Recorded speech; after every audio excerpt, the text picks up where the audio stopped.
Joe, thank you for being on the show. I want you to be a bit more specific in how this could actually happen. From what I read with Ramona Shelburne's article from last week, and obviously talking to you, it involves PCR tests or something of the like, where there's nasal swabs or throat swabs, where you could get the results within 15 minutes. Could you really illuminate for our audience exactly how all of this would transpire and how successful you think it can be? No, it's great. So here's the deal, Stephen A. If you remember the Rose Garden event that happened a few months ago, didn't go very well.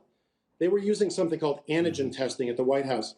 And the problem is it can work for certain applications, but we don't think that that's, for us in California, we didn't think that was good enough to protect our fans entirely. Now, the NBA, that isn't their basic set of guidelines. Our basic plan is to test every fan for every game, every employee, every player within, say, day of game or maybe within 48 hours at the worst, so that we're catching them during the time when they might, in fact, be infectious or not. But the idea is to test them all. It would be expensive, clearly, to do it. It would be logistically very difficult. But the tests have been evolving and started to get approved in August.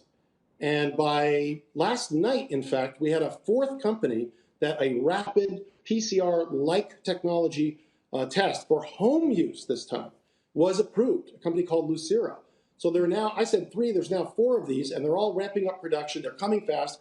There's probably 700 companies working on this in the world and all kinds of technologies. And so the only question really is how do we implement this fast enough to be of use? But we think it can be done, and so we have planned it for our fans and for our building. We think it's, potentially has applications in other industries and other businesses, and we're willing to pay for it to see if it works entirely. So we do think it will work. We've got George Rutherford from UCSF, who is the Tony Fauci of the Bay Area in terms of public health, as an ally. He's been working on it with us for 6 months, helping to design the plan, and we think it can work. This is not 1918, it's 2020. That's the key here. It's not 1918, it's 2020.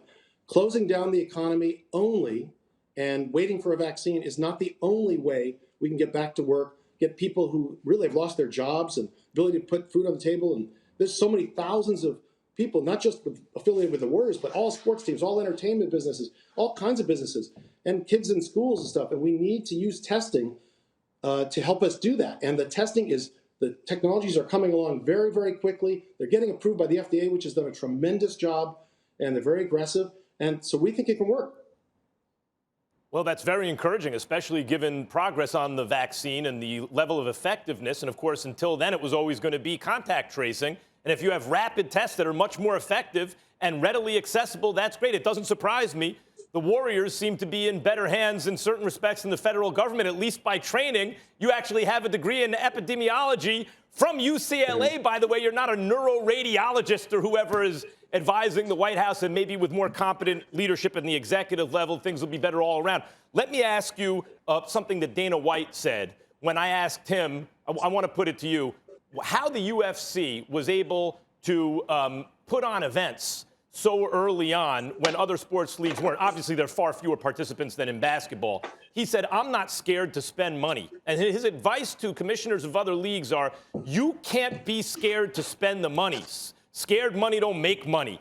What does this cost? Can you go over that again to get your hands on rapid PCR tests for everyone who enters the building to get to 50% capacity?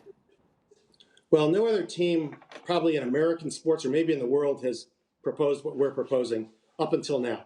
But that's because these tests were just being developed, just being approved. They're just scaling up in terms of manufacturing capacity.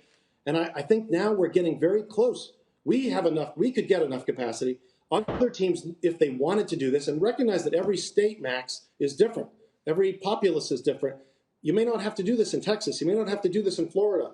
But in California, we think we're going to have to do it, at least for now, until the vaccine comes. And so the testing is available. More and more companies are being approved. The volumes are going up in terms of capacity very, very rapidly. The number of companies getting approved with similar tests, and the prices are going to come down very, very quickly. So I think it is very possible to do in a very near term, and we're hoping to do that in the near term. Joe, I got a 2-part question here. A, I want to know whether I believe I read that you guys have spoken to the governor, Gavin Newsom in California. I wanted to know how receptive has he appeared to all of this, and B, how did you get to the 50% capacity as opposed to 25% or 75%? Why the 50? Why the number at 50%?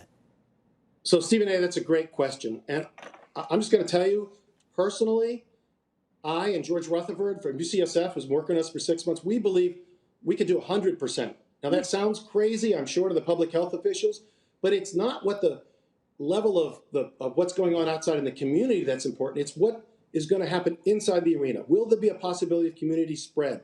We want it to be safe. But anybody who's going into that building will be tested with a highly accurate test, day of the game, hopefully. In fact, with this new home test being approved, they can even do it at home the day of, if you can get these tests all out there fast enough. And so it's the kind of thing where we think we can get it out there, we can do it. The governor, you asked about the response. Raymond Ritter, our PR guy, always trying to keep me from getting in trouble here today. So look, I'm not trying to put down the state or the city or anybody else. I understand why their job is to look at the tools that they're used to, which is shutting down and waiting for the vaccine. But there are other tools that are available, and they're coming fast. We happen to know about them. The NBA happens to know about them. They've been testing them all summer. We did the bubble with, a tremendous amount of testing this summer, and not one person inside that bubble got the disease. Think about that. That's an incredible achievement. The NBA is an incredible league, the way they were able to do this. And we're basically extending that concept to the local arenas. We just test everybody, also wear masks, also have tremendous ventilation in the building. So it's not as if that's the only thing we're doing, but we think we can keep all of the cases, anybody who's infectious or even near infectious, even asymptomatic, we can keep them out of the building. And that building can be safe. Thanks for watching ESPN on YouTube. For live streaming, sports, and premium content, subscribe to ESPN+.